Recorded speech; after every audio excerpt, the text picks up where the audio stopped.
Hey everyone, it's Amanda with My Life My Way. Welcome back to TTC Tuesdays, and today we're going to be talking about sperm. So it's estimated that 35 to 75% of couples suffering from infertility have a male factor issue. So today I want to talk a little bit about how the sperm get developed, the testing for the sperm, and some things that you can do to increase your own sperm count naturally, as well as talk just kind of briefly about some structural and hormonal abnormalities that may cause infertility in the male factor. Yeah, so when it comes to sperm development, I'm reading off notes, by the way. So if you see me looking down a lot, that's what I'm looking towards. But as for sperm development, so young sperm are made in the tubules of the testicles. And then as they develop, they'll develop a head, a body, and a tail.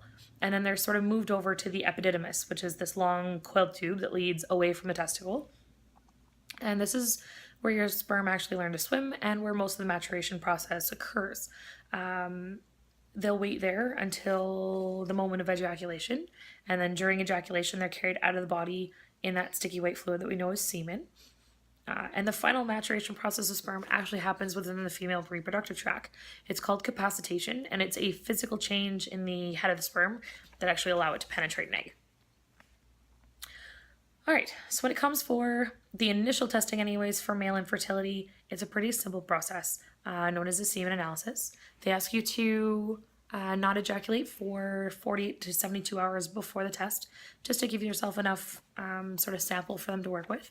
And they're looking for a couple of things. So the first thing they're actually looking for is semen volume. You should have about 1/2 to a full teaspoon of volume in the cup. Having a lower amount of fluid in there could mean that some of the sample missed the cup, because it's not as easy as you think to apparently orgasm in a cup. Not a personal issue of mine, obviously. But apparently it's actually really common. So if you've missed in a cup before, it is not your fault. There are lots of times where this happens. It's a very common issue, so don't worry about it. That being said, a small volume could also indicate that there's some sort of ejaculatory issue as well. The semen should go from that thick sort of substance that we usually grab to a nice liquidy texture, usually within about 10 to 30 minutes. If it doesn't liquefy, it actually could mean that the semen is too thick for the sperm to swim properly. The next thing they're looking for is quantity. So there's normally millions of sperm in an ejaculation. Normal concentrations are 15 to 200 million sperm per milliliter of semen, although it could be higher than that. Low is considered anything less than 15 million. But don't get too excited. As long as your number is over 50 million, you're pretty much good. While more is better, anything over 50 million is usually kind of considered superfluous. Like, it's just an extra. It doesn't increase your fertility any more than having, from 50 million up to 200 million. It doesn't really change your fertility level at all.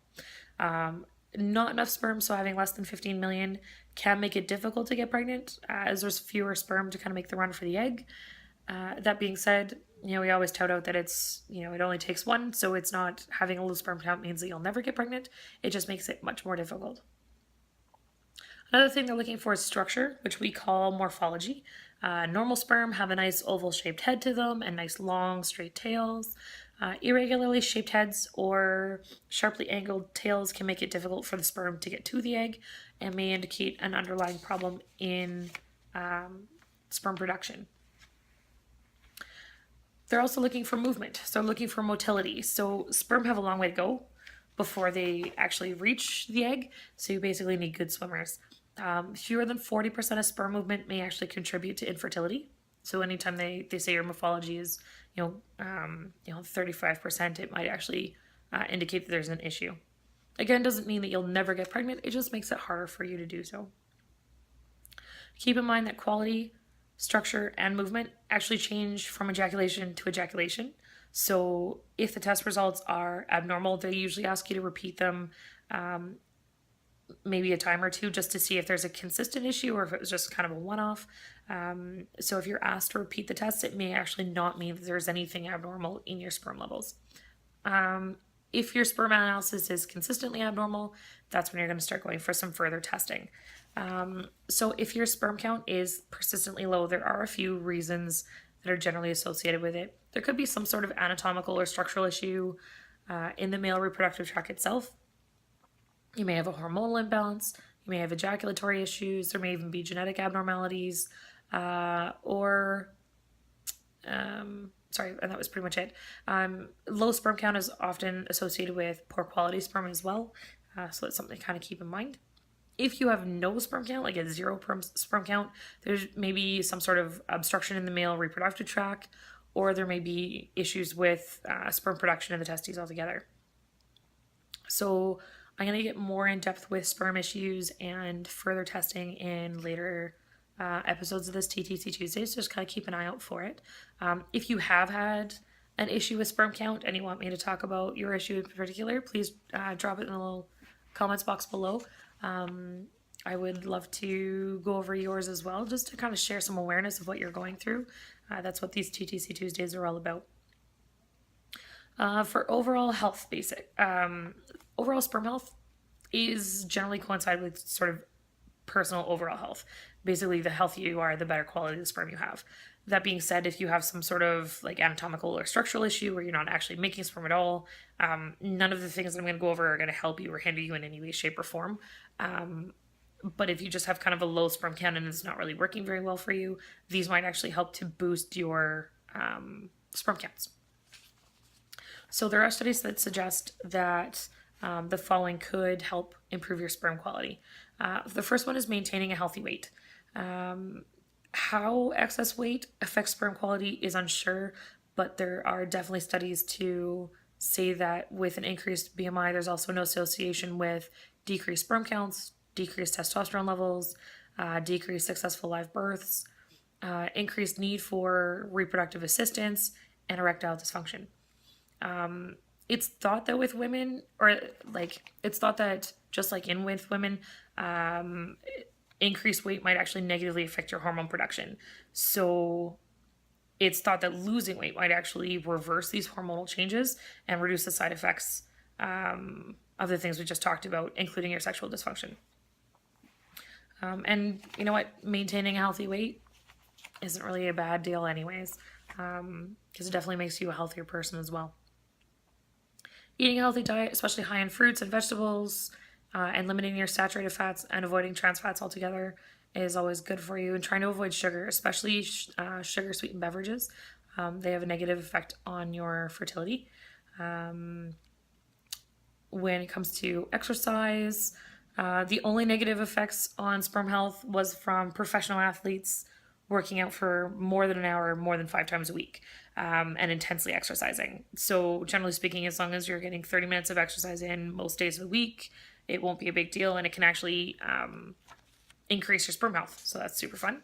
And try to make it something you enjoy. You know, if you hate doing the 30 minutes of workout every day, you're not going to get it done. So find something you enjoy. Going to play basketball with the guys, going cycling in the afternoon, taking a run, doing some weights. It doesn't really matter what you do, as long as you're getting out there and getting some workouts in.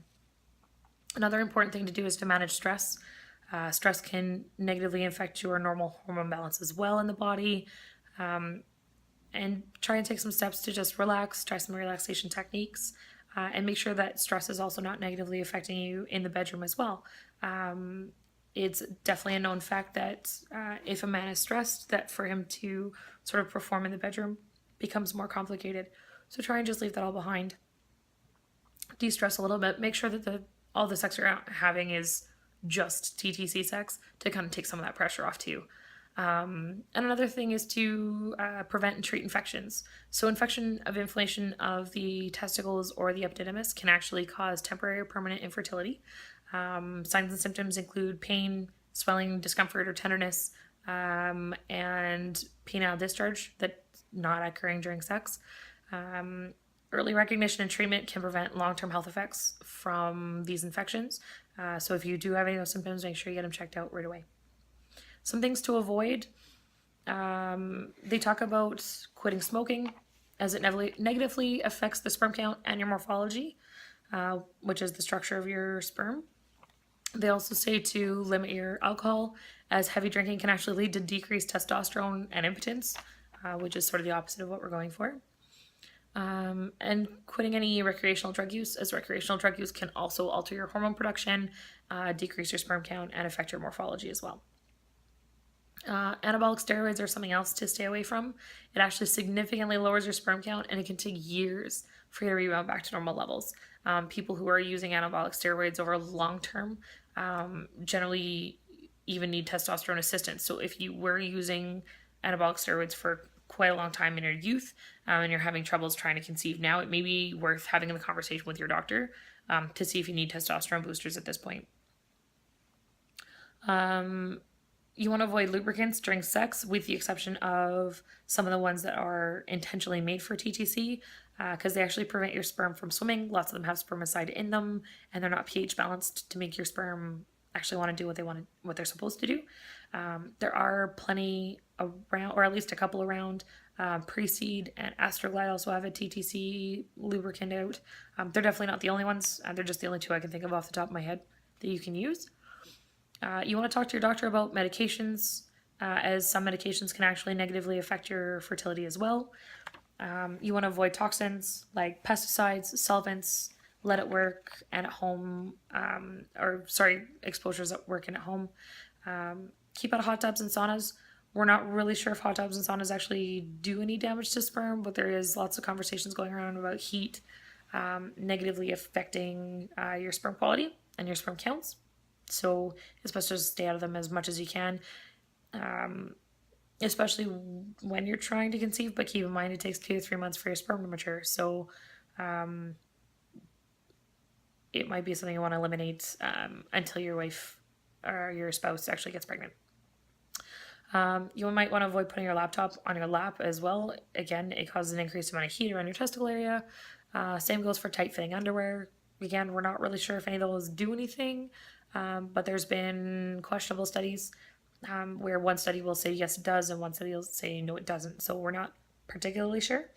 But if you can limit it as much as possible, that'd be awesome. And you may want to limit sex to every 48 hours. It kind of gives you a chance to build up the right amount of sperm rather than trying to have sex every day or 2 times a day during the fertile window. Maybe having sex every second day during your fertile window might help out a little bit as well, just to give you enough of a chance to kind of recharge a little bit. Anyways, for the research that I did this time around, again, I've been reading that Mayo Clinic Guide to Fertility and Conception, and I've also been reading Take Charge of Your Fertility.